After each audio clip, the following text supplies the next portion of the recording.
Chapter 1. The Children from the Earth.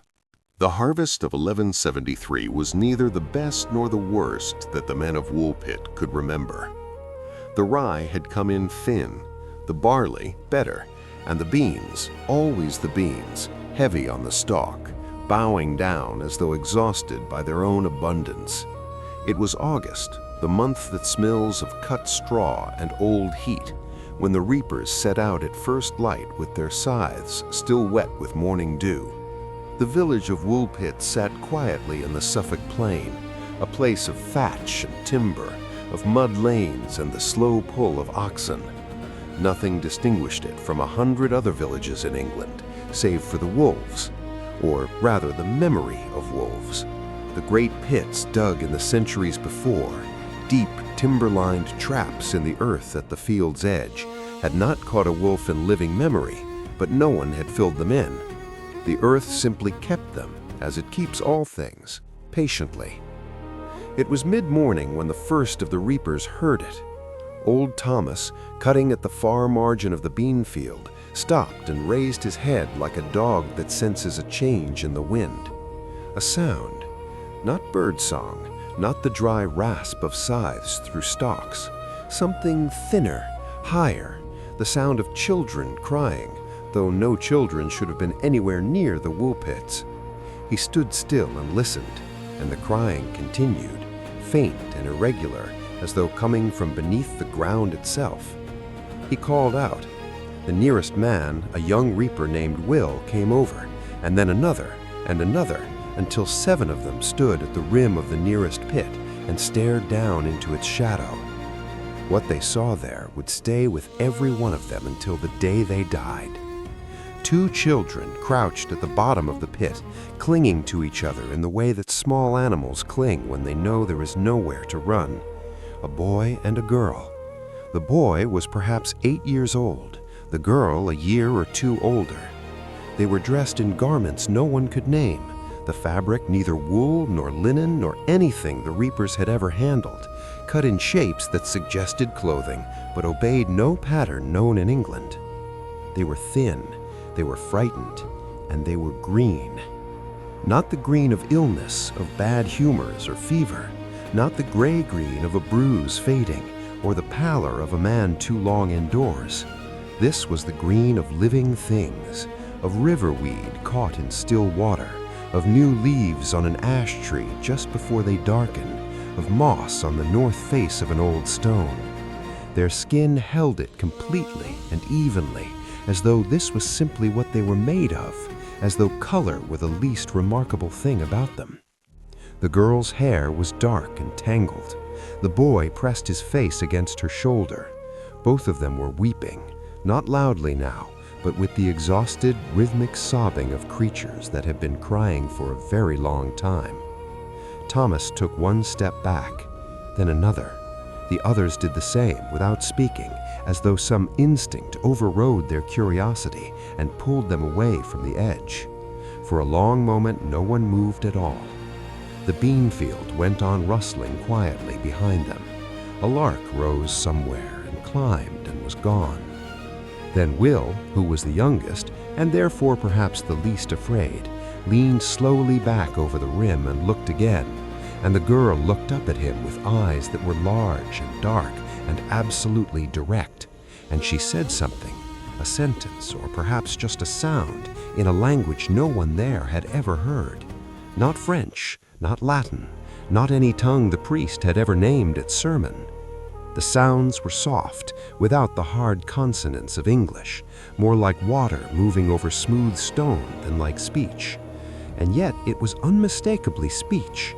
She was saying something. She was asking for something. None of them knew what. They sent the youngest boy, Pip, running back to the village. He ran the whole way, which was not far, and came back with more people than he had intended to fetch. Word travels fast in small places, and by the time the group returned to the wolf pit, there were perhaps 30 souls standing at its edge. Men, women, a handful of children held back by their mothers, the baker still dusted with flour, the blacksmith with his leather apron tied at the front. They stood and they stared, and they did not, on the whole, behave cruelly. There was cruelty in the world, everyone present knew this, but what the green children inspired was not cruelty so much as a kind of paralysis, the stillness that comes when the mind cannot find the category into which a thing belongs. Someone threw down a rope. The children did not take it. Perhaps they did not understand what it was for. Perhaps they were simply too frightened to move. The girl had stopped crying by now and was watching the faces above her with an expression that was hard to read, not blank, not stupid, but concentrated, as though she were trying very hard to understand something just beyond her grasp. A man named Robert, a sensible man, the miller's older brother, climbed down into the pit himself. He was careful. He moved slowly. He did not reach for them at first, just crouched a few feet away and looked at them as one might look at a wounded animal, trying to take its measure. The boy flinched but did not run.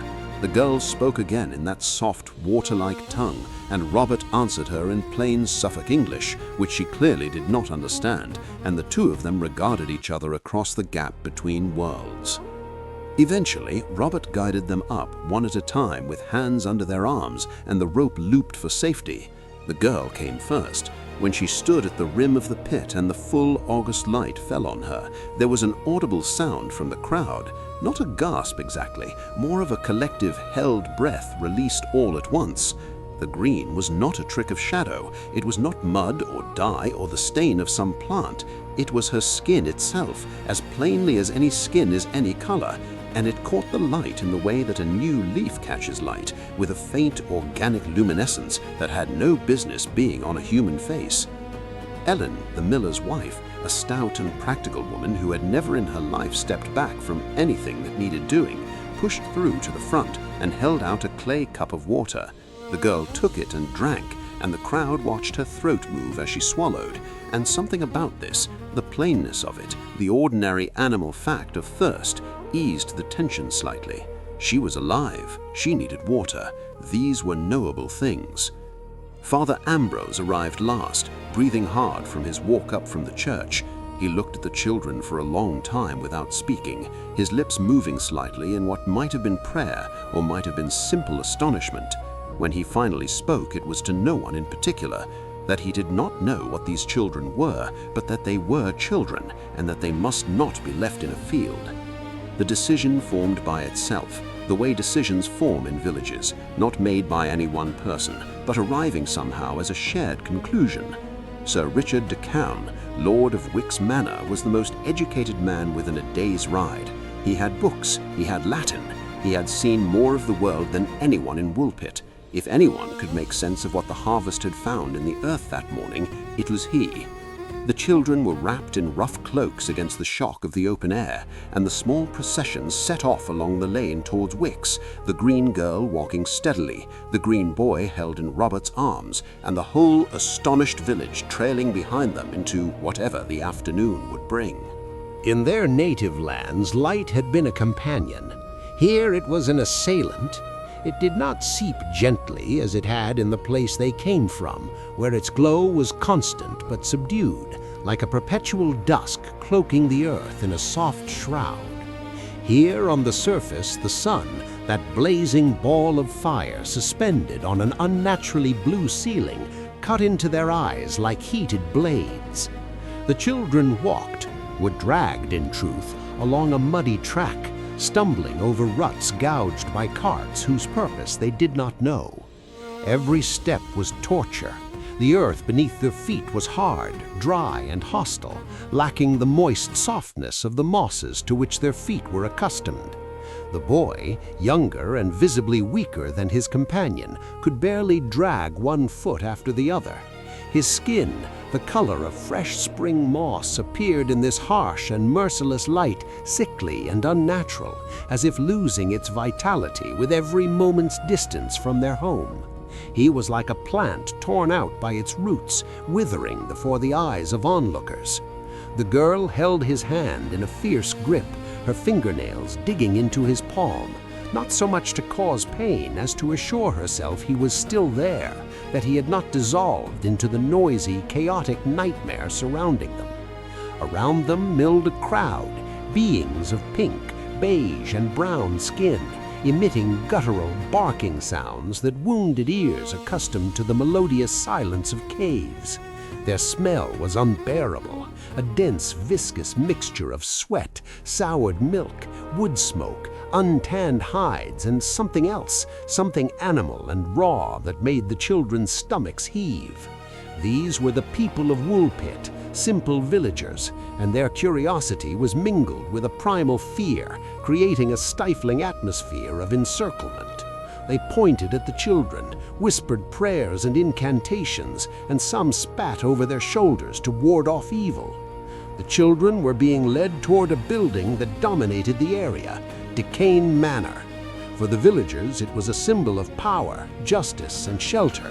For the children, it was simply another element of this incomprehensible prison, a massive, threatening mass of dark timber and stone that seemed to swallow the light and cast a cold shadow over their hearts. When they crossed the threshold of the manor, a wall of heat and smell struck them, so intense that the girl swayed, drawing her brother still closer to her side as if trying to shield him from an invisible assault. The great hall, the heart of the household of Sir Richard Decane, was plunged in half-darkness, which brought momentary blessed relief to their strained eyes, but the relief was deceptive and short-lived. The interior was filled with dense smoke from a great stone hearth in the center of the hall, acrid in the throat and stinging to the eyes, making the air seem heavy and difficult to breathe. The walls, high and dark, hung with tapestries blackened by soot, depicting hunting scenes and old weapons, seemed to close around them like the jaws of a beast. The floor was covered with a layer of rushes and herbs meant to mask the filth, but to the children that smell of drying grass mingled with food scraps and dog droppings was yet another unbearable stimulus. Sir Richard Decane sat in his oak chair, resembling a throne, positioned close to the fire to draw warmth on this cool English afternoon. He was a substantial man on whose face time, wars, and the anxieties of livestock management had carved deep, irreversible furrows. His graying beard was cut short in the Norman fashion, and his eyes, usually sharp and calculating the yield of crops, now expressed nothing but boundless, almost childlike astonishment. He was not a simple peasant who believed every superstition. He was a man who had seen the world, who knew Latin, the law of the kingdom, and the politics of the court. Yet what stood before him lay beyond the framework of his education, his faith, and his experience. The children stood trembling before him, not from cold, but from primal, paralyzing terror. Their clothes, made from a material of unknown texture, smooth, cool, and strangely lustrous, and of a uniform greenish color, hung from their thin bodies in tatters. But it was their skin that held every eye in the hall.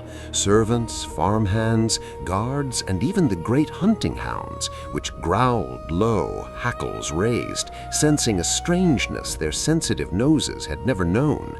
The greenness of their complexion was not paint one could wash off, nor dirt from the field. It seemed to emanate from within the tissue, from their very essence, as if chlorophyll or some other plant fluid ran in their veins, rather than red human blood. It was the green of a leaf in shadow, the green of deep water, something beautiful and simultaneously terrifying in its otherness. Sir Richard cleared his throat, and the sound in the taut silence of the hall rang like a pistol shot, making the children flinch.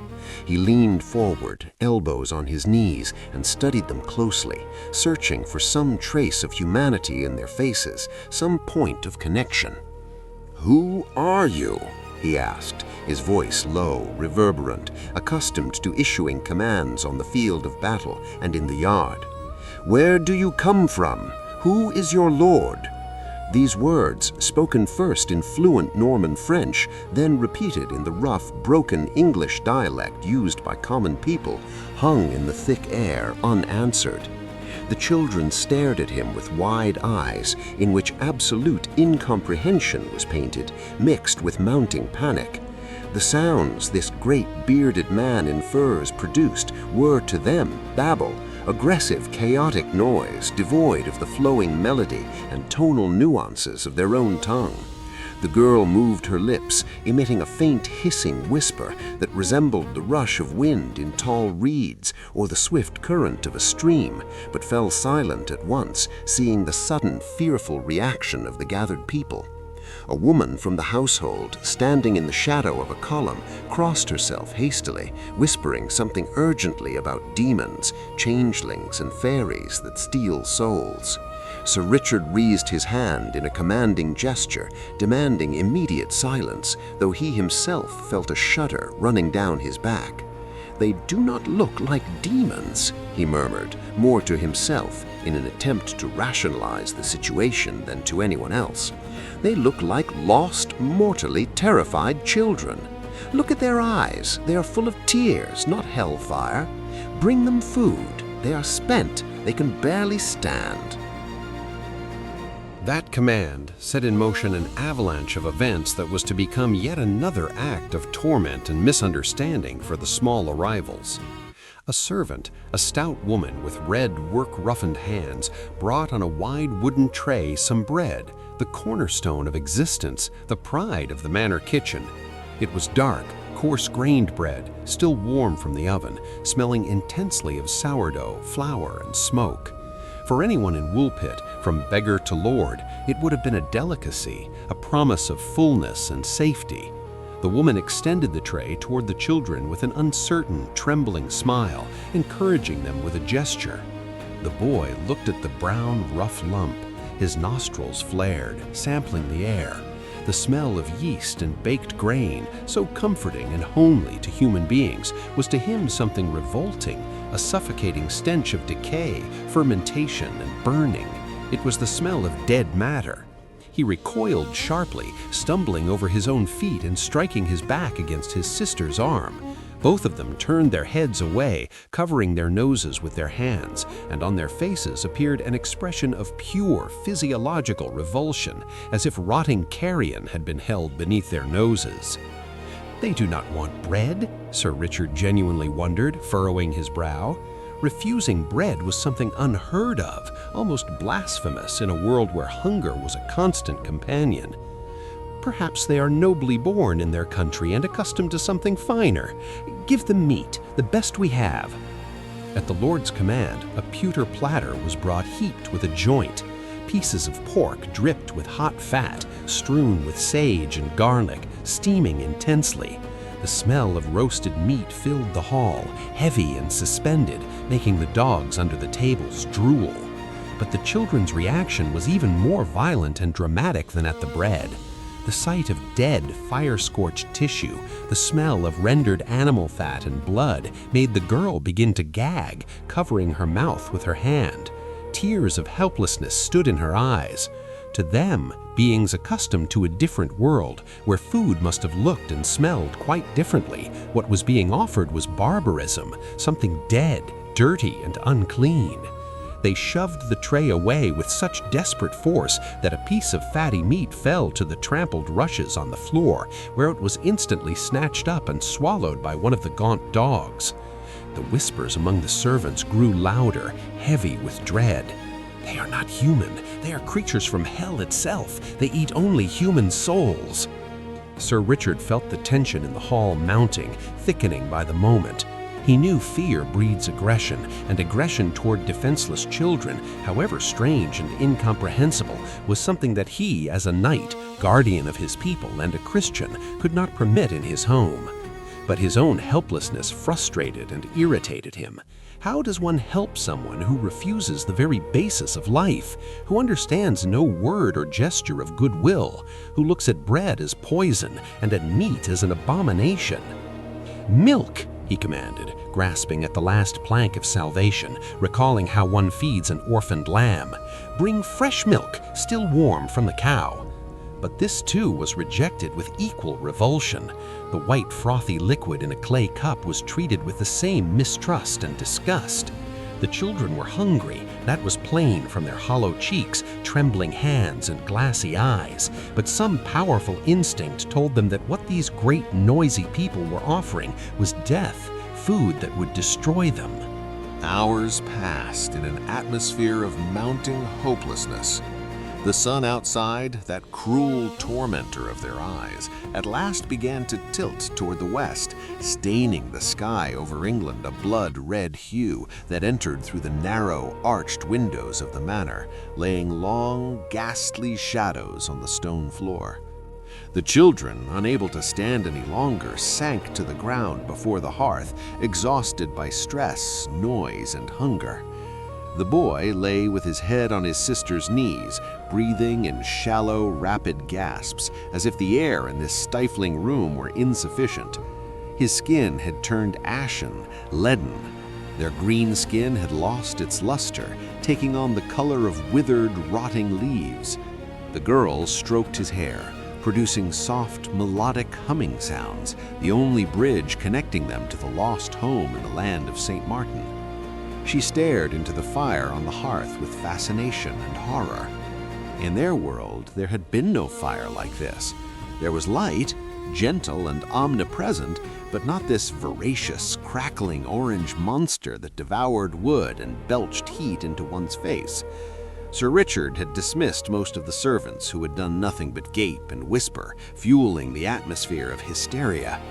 He remained with only his trusted chaplain, Father Thomas, and a few of his most loyal attendants.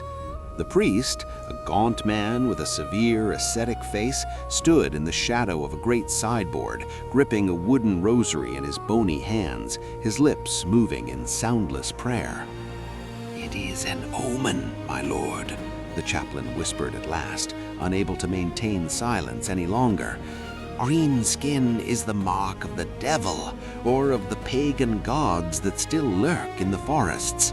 We ought to baptize them at once with holy water, to drive out of them whatever is foreign, before they bring misfortune on this house and upon the whole village." The priest's voice trembled with fanaticism mingled with fear. Sir Richard looked at him with a weary gaze. "Look at them, Thomas," he interrupted, pointing with a silver goblet of wine at the tangle of green rags and thin limbs beneath the hearth. "Does the devil tremble with fear? Do demons weep and cling to each other seeking comfort? They are victims. I do not know of what, nor from where. I do not know whether they fell from heaven or came up from the earth, but they are victims, and they are under my protection." Sir Richard rose heavily from his chair and walked to the window, gazing at the darkening village. Smoke from cottage chimneys rose straight into the sky. Woolpit was settling to sleep, but he knew that in those cottages, feverish conversations were underway. The rumor of the green children found in the wolf pits had spread faster than plague, faster than fire on dry heath.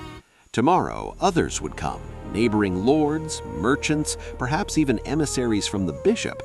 They would want to see, touch, judge, perhaps harm.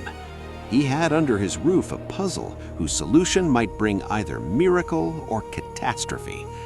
He felt the weight of responsibility, a physical weight on his shoulders, not only for his lands and harvests, but for these two fragile alien beings that fate, or God in his inscrutable wisdom, had cast onto his doorstep like castaways from another ocean. He returned his gaze to the children. The boy was sleeping fitfully now, tossing in his fever, murmuring words in that strange, lisping tongue. The girl kept watch, still stroking his head, and her eyes, large, dark, and fathomless, met his gaze. For a fraction of a second, across the barrier of language, culture, religion, and perhaps even species, Sir Richard felt a stab of pure human pity. And in that moment, he understood that wherever they had come from, they were now his guests, silent, terrifying green guests, whose silence screamed louder than any protest or plea. Night fell over Dekine Manor, heavy, oppressive, and starless. Inside, by the dying hearth casting its last flickering light on the walls, two worlds remained in taut suspension, separated by a wall of incomprehension that no one could breach. The children's hunger was becoming a ticking clock, counting down to an inevitable, tragic end, unless a miracle occurred that no one had any idea how to bring about. The servants had gone to their rest, whispering protective prayers. The dogs had fallen asleep. The silence was broken only by the crackling of the wood and the boy's uneven breathing.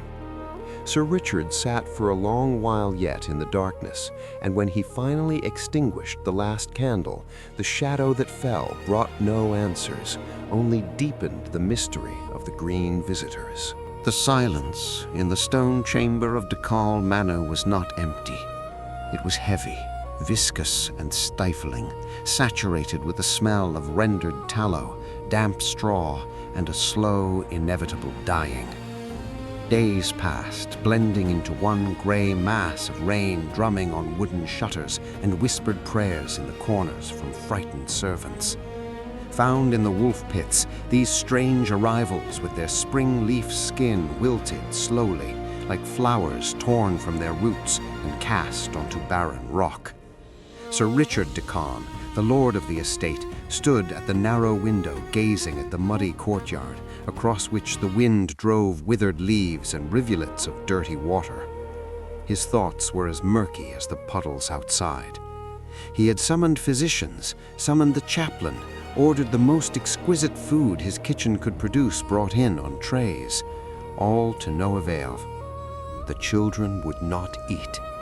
The boy, younger and more delicate of the two, now lay on a pallet of sheepskins, nearly merging with the shadow.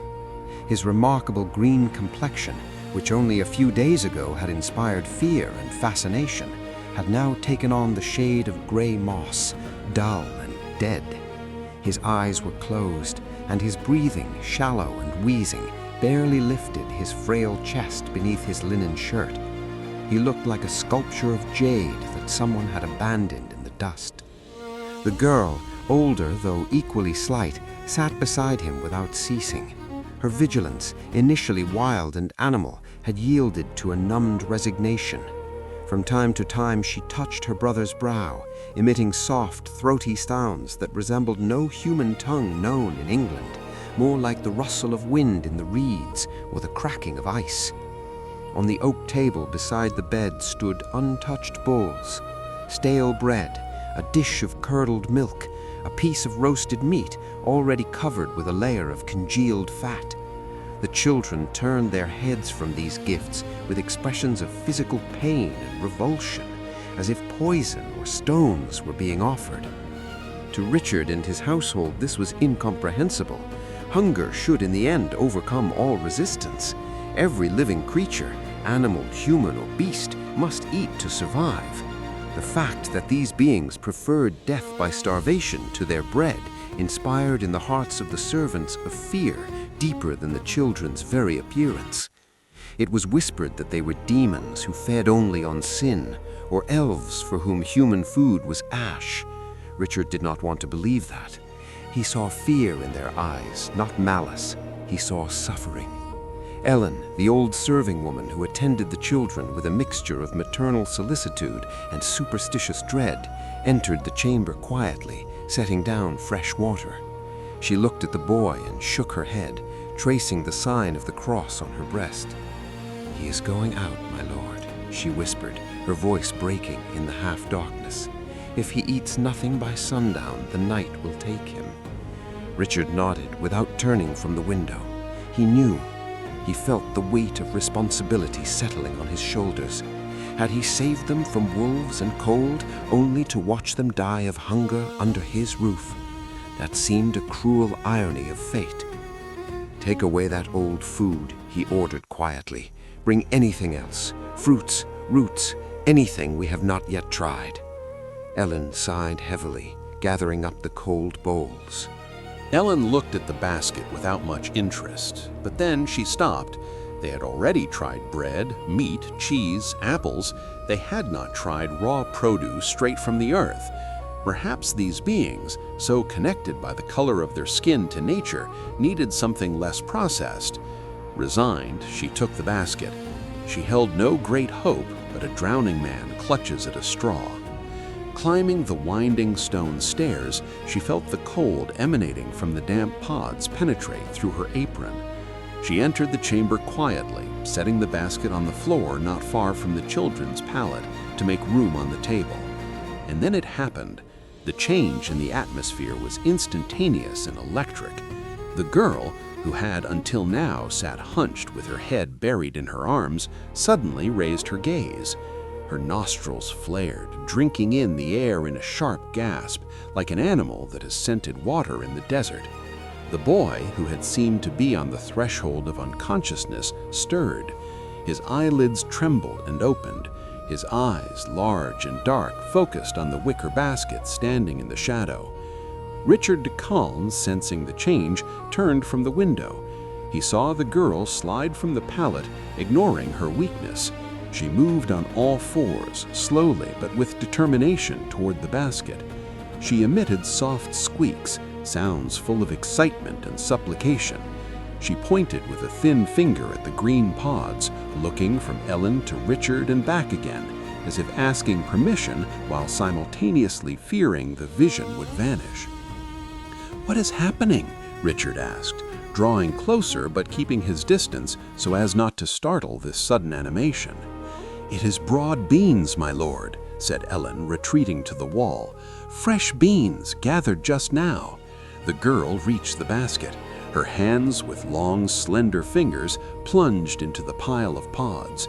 She did not put them to her mouth at once. Instead, she seized one, pressed it to her face, and inhaled its smell deeply with closed eyes, as if scenting the finest perfume. Then, with a sudden cry of joy, she handed a pod to her brother, who hauled himself up onto his elbows with great effort. What followed next astonished the household. The children did not know how to open the pods. They tried biting the hard, fibrous skin, gnawing at it with their teeth, wincing as the bitter juice reached their mouths.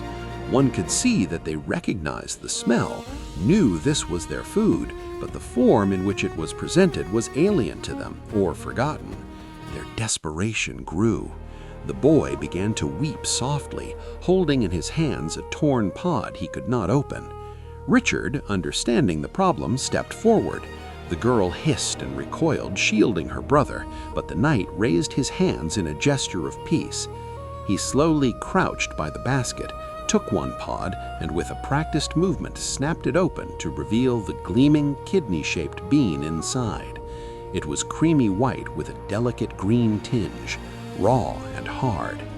He extended his hand with the bean on his open palm toward the boy. In the chamber, absolute silence fell. Only the rain and the children's quickened breathing were audible. The boy looked at the bean, then at Richard. His small green hand shot out like lightning, seizing the bean. He put it in his mouth and bit down. The sound of crunching echoed through the room. On the child's face appeared pure ecstasy. He swallowed eagerly and held out his hand for more. The girl, seeing it was safe, threw herself at the pods, imitating Richard's movements. She tore them open with her fingernails and teeth, extracting the beans and swallowing them almost whole. They ate with such passion, such primal force, that the onlookers felt a mixture of relief and strange unease. This was not ordinary assuagement of hunger, it was communion with something that reminded them of home. Richard watched with fascination. For days they had been offered bread, the symbol of civilization, the fruit of human labor, fire and oven. They had rejected it, and now they had thrown themselves on raw beans straight from the earth, cold and hard. "They are not spirits," he said quietly to Ellen, who stared at the scene with her mouth agape. "Spirits do not eat beans. They are creatures of blood and flesh. They are of here, and yet not of here." Over the next hour, the basket was emptied. The boy, nourished by the first meal in days, regained some color. The grayness gave way to a livelier green, and his breathing steadied and deepened. When the last bean was eaten, he sank back against the pillows, but this time not from exhaustion, only from fullness. He fell asleep almost at once, and his sleep was peaceful. The girl did not sleep. She sat amid the torn pods that carpeted the floor like a battlefield. In her hand, she held the last empty pod, turning it in her fingers. Her gaze drifted toward the window. The rain had stopped, and the clouds in the west had broken, admitting into the chamber a shaft of reddish evening light. She rose and approached the windowsill. Richard watched her closely. Until now, she had been afraid of everything, shunning any view of the outside. Now, with a full stomach, something in her had given way. She rested her hands on the stone sill and looked out at the world. Her eyes, still alien and mysterious, took in the sight of the wet fields, the forest on the horizon, and the smoke rising from the village cottages. What did she see? Did this world remind her of home? Or was she searching for the road back? The breaking of the fast had brought relief, but Richard de Cowne sensed this was only the beginning of the puzzle.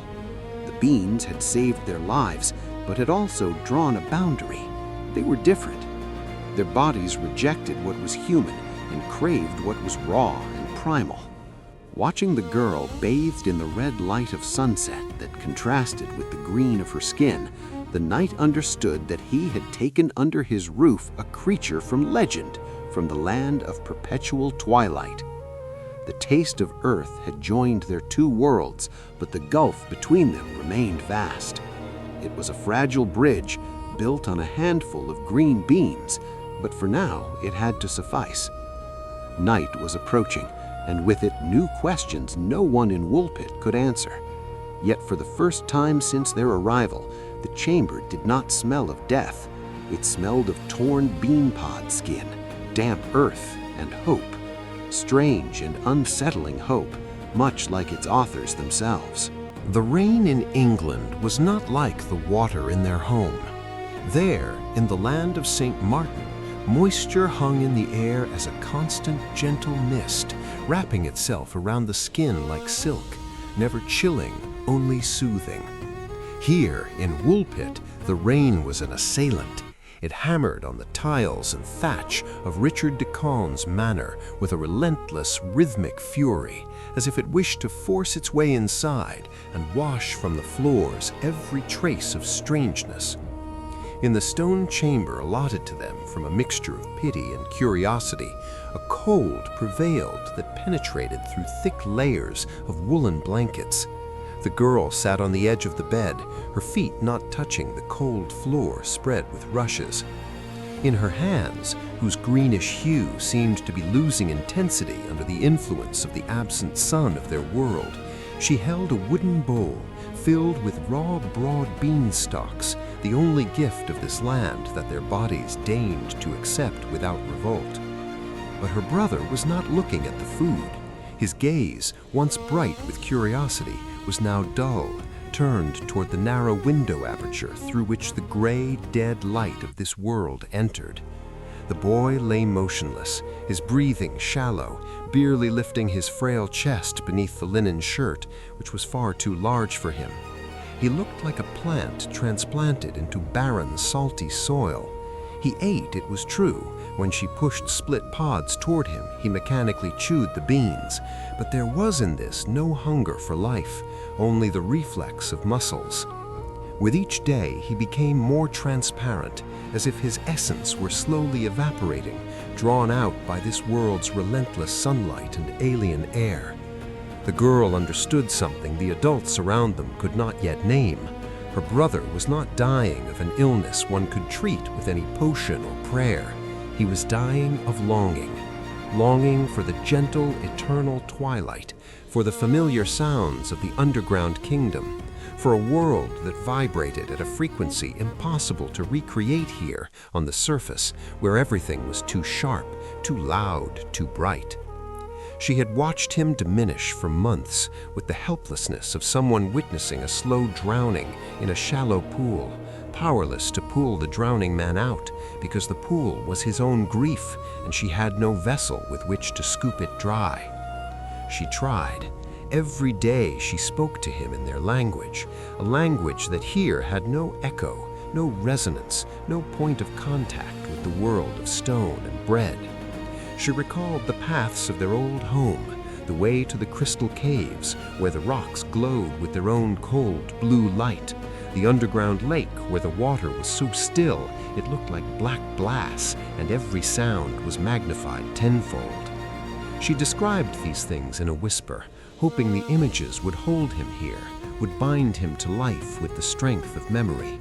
But with each day, his eyes, when she spoke, became more absent, as if he were looking through her towards something she could not see. The girl was not present in the room when it happened.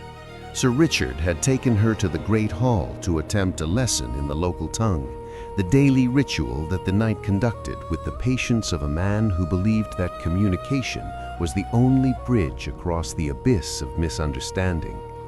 She sat beside him at the heavy oak table on which lay a leather sheet of parchment, trying to repeat the sounds he pointed to: stone, fire, water, bread.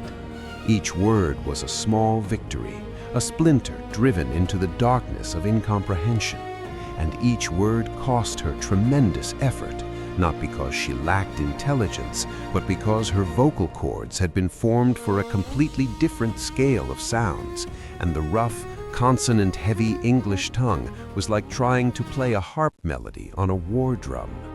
She was working on dar, as Father Thomas called it, when Ellen appeared in the entrance to the hall. The old servant's face was ashen, and she did not say a word. She did not need to. The girl saw it in her eyes. She rose from the bench before Ellen had crossed half the hall. She knew. She had known since morning, in some deep, wordless way, that primal sense that twins and siblings sometimes possess, that invisible thread connecting two bodies that once grew in the same darkness. She ran. Along the stone corridor, up the winding stairs, past the stunned guards. She burst into the chamber and stopped in the doorway. The boy lay on the pallet as she had left him, but the room was different. The air was different. There was in it something that had not been there before, a strange stillness, like the stillness after a last bell stroke when the sound has ceased but its echo still reverberates in the walls. His chest no longer moved. His face, that greenish, beloved face, was smooth, peaceful, finally free of the tension of constant struggle. He looked as though he had at last gone home, though not the way they had hoped. The girl approached slowly. She knelt beside him. She put her hand on his face, cold. She remained very still for a long moment, not weeping. She had no tears in the way people here wept. Only a sound escaped from her throat, soft, long, like the last note of a song fading in a cavern. Sir Richard, who had followed her, stood in the doorway with bowed head. He felt the inadequacy of any gesture, any word. He had tried. They all had tried, but they had not known what they were up against, longing for a world that could not be transported here in a bowl of beans or a warm blanket. He ordered the boy to be buried in consecrated ground, despite Father Thomas's objections that the creature was unbaptized and perhaps not even human. Richard silenced the chaplain with a single glance. Whatever the boy had been, he had felt, and anything that feels deserves a grave. The girl was present at the burial. She stood in the drizzle, her green hands clasped before her, watching as the small figure was lowered into the English earth. She did not understand all the Latin words Father Thomas murmured over the grave, but she understood their purpose. Goodbye. It was a word that sounded the same in every language. The death of her brother did not arrive like a sudden thunderclap. It came like the quiet, relentless dying of the last spark in a cavern. She had watched him diminish for months with the helplessness of someone watching a slow drowning in shallow water, unable to pull the drowning person out because the pool was made of his own grief and she had no vessel with which to scoop it dry. Now he was gone, and she remained. In the world of Woolpit, which still felt to her like an elaborate, incomprehensible dream from which she could not wake, she was alone, completely alone, even more so than during their first days here, when at least she had had his hand to hold. Now she had only a language she was only beginning to learn, a world she did not understand, and a green complexion that was becoming, with each passing week, less vivid, less intense. She noticed it herself, at first with detachment, then with something close to grief. The reflection in the still water of the washing basin showed her a face whose greenness was fading, not vanishing entirely, not yet, but shifting toward a warmer, more ambiguous tone, as if this world were slowly overwriting her, replacing the pigment of her home with something more acceptable, more human. She did not know whether to mourn this or welcome it. Part of her, the part that still heard her brother's voice in dreams, felt that fading green was a betrayal, a slow capitulation to a world that had demanded she be other than what she was. But another part, younger and more pragmatic, understood that survival required change, and she had decided to survive, for him if for nothing else. Fire, bread, home. The word home was the hardest. When she uttered it, she thought of dusk, of the soft, constant half-light of the caverns, of the sound of underground streams, of the smell of wet stone and luminescent moss. Here, home meant a building of wood and stone, smoke-filled, noisy, smelling of animal fat and tallow. Two completely different concepts hiding beneath one sound. She was learning to live in the space between these two meanings. Sir Richard proved a patient teacher, more patient than she had expected from someone of his station. He treated her not as a curiosity, not as a servant, but as a ward, perhaps as a kind of replacement for the children he had never had, or perhaps simply because his code of honor obligated him to protect the weak, however incomprehensible they might be. Under his roof, slowly, painfully, she was building herself anew. She learned that bread was not poison, only different from what she had known. She learned that fire was not an enemy, only a different form of light. She learned English words, and with them the outlines of this world's logic. And all the while, her skin continued to lose its green tint. The villagers who had once crossed themselves at the sight of her now only stole glances. Children who had previously hidden behind their mothers now approached cautiously, drawn by the mystery she still represented, though the mystery itself was fading, layer by layer, like old paint weathered by the seasons. The darkness in the great hall of Dokonują Manor grew dense, as if the night itself were pressing through the cracks in the heavy oak shutters, but the fire on the hearth held it at bay, crackling defiantly, throwing dancing shadows on the tapestry-covered walls. Around the hearth sat a small gathering, Sir Richard in his carved chair, Father Thomas on a low stool with his ever-present rosary, Hélène in the corner with her distaffs, and a couple of the more senior household servants who had earned the privilege of evening presence in the hall. And the girl. She sat on a sheepskin directly on the floor, close to the fire, in the posture she most naturally assumed, knees drawn to her chest, arms wrapped around them, eyes fixed on the flames. Her English by now was halting but sufficient. She had been in Woolpit for almost 2 years, long enough to know most of the words she needed, not long enough to think in them. Sir Richard had asked her, for the first time openly and formally, where she and her brother had come from, not with the interrogative desperation of those early days, but with the careful, respectful curiosity of a man who has learned that some questions require time to ripen before they can be asked. She was quiet for a long moment. The fire crackled. Outside, an owl called twice. Then she began to speak. She called it the Land of St. Martin. She did not know why. That was simply the name she had, a name carried in her own language and translated into theirs with the best approximation she could manage. It was a land underground, she said, her voice low and even, a recitation, as if she were reading from a book written within her. Not dark, but not bright either, suffused with a constant, gentle twilight, as if the sun always stood just below the horizon, perpetually on the verge of rising or setting, never quite doing either. She described rivers that did not flow but drifted, moving with a slowness that made one uncertain whether they moved at all. She described trees that gave no shade because the light came from below, from within the earth itself. She described her people, and here her voice faltered briefly, as quiet, slow-moving, content in their constancy, living in the rhythm of something that had no precise equivalent in any English word she had yet learned. The hall was absolutely silent. Father Thomas had long since stopped fingering his rosary. Even the servants were still, forks forgotten in mid-air. She fell silent for a moment, and the silence in the hall became almost unbearable. Only the crackle of the burning wood was audible, and the deep breathing of the listeners. How they had arrived here she could not precisely explain, not because she was hiding anything, but because the journey itself had been a blurring of states, a long tunnel, a sound like a great bell struck once and never fading, a sudden and brutal assault of light and noise and heat.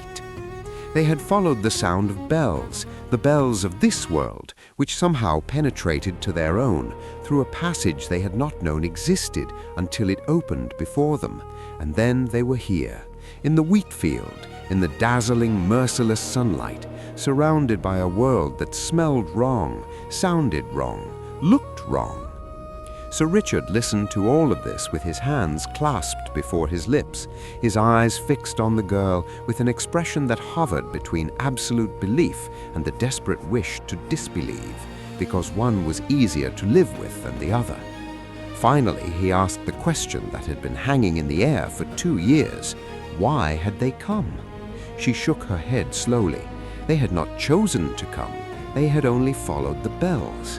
It was Father Thomas who broke the silence that followed. The land beneath, he said quietly, his scholarly fanaticism quietly overcome by something more profound. There are writings, ancient ones from before the conquest, that speak of a world beneath our own, inhabited by gentle spirits who once knew the light of God's sun, but were driven underground by some ancient transgression or sorrow. He paused. Perhaps they were not demons. Perhaps they were the remnant of something we have lost or never known. No one spoke. The fire crackled. The girl looked at Father Thomas with her large, dark eyes, eyes that had, almost imperceptibly, taken on a slightly more earthly shade since the day she had arrived in Woolpit. "Your brother," Sir Richard said at last, very gently, "did he want to go back?" She considered this for a long moment. "He never stopped," she said finally, and that was all she said. In the quiet that followed, the fire burned lower, and the shadows on the walls grew taller, and the world outside the manor was very dark and very silent, and full of the weight of distances that could not be measured in any earthly unit, distances between worlds, and between the living and the dead, and between what a person is and what a world insists they must become. Time is like a river that tirelessly smooths even the sharpest stones. For the people of Woolpit, the story of the Green Children gradually became what all extraordinary things eventually become when the extraordinary becomes familiar, a part of the landscape, a thread woven into the fabric of local memory. The girl who had arrived as a terrifying, inexplicable apparition, green-skinned, silent, alien, had over the years transformed into Agnes as she came to be baptized, a young woman who spoke English with a faint musical accent that no one could quite place, who helped Ellen in the kitchen, who could recite the Pater Noster and the Ave Maria with perfect diction, though she still paused before the word heaven as if weighing whether the concept applied to places she knew. Her skin had become, by degrees, something that could perhaps be described as olive, still unusual, still catching an occasional second glance from a traveler passing through Woolpit, but no longer the green of moss or spring leaves. The color of a different world had been, it seemed, slowly metabolized by this one. She married, in the end, a man from the neighboring village, a steady, quiet farmer who asked few questions and valued few answers, which suited her well. She bore children who had their father's coloring, unremarkably human, warmly pink, entirely of this world. She lived a long life by the standards of the age, and was known in the district as a woman of unusual gentleness and an unsettling habit of sitting very still in the evenings, looking at nothing in particular, with a faraway expression that her husband had long since stopped trying to read. Over the centuries, scholars, monks, and historians have bent over the riddle of Woolpit, attempting to strip from it its successive layers of legend and arrive at something they could label, classify, and file away. They proposed theories that the children were Flemish immigrants, pale from malnutrition and disoriented by displacement, their green tint caused by a deficiency of iron, their alien tongue simply Flemish misheard by English ears. They proposed that they were survivors of some underground community, a remnant population of earlier inhabitants driven underground. They proposed that the entire account was a fabrication, a literary device inserted by a chronicler with a taste for the marvelous into an otherwise unremarkable 12th century annals. Each theory had its adherents. Each could be argued against. None could be proven. What remained beneath all the theories and counter-theories was the account itself, written down within living memory of the events by two separate chroniclers, William of Newburgh and Ralph of Conshaw, who had spoken to people who claimed to have seen the children, or to have known those who did. The account was strange and consistent in its strangeness. It did not change in the telling, did not accumulate the usual embellishments of a tale passed through generations of oral tradition. It simply remained two children, green, emerging from a pit, speaking a language no one recognized, refusing all food but raw broad beans, the boy dying, the girl surviving, growing, fading to a more ordinary hue, and living out an ordinary life in a world that was, by her own quiet testimony, never quite hers. Whether one believes the story or not, something endures in it that resists explanation.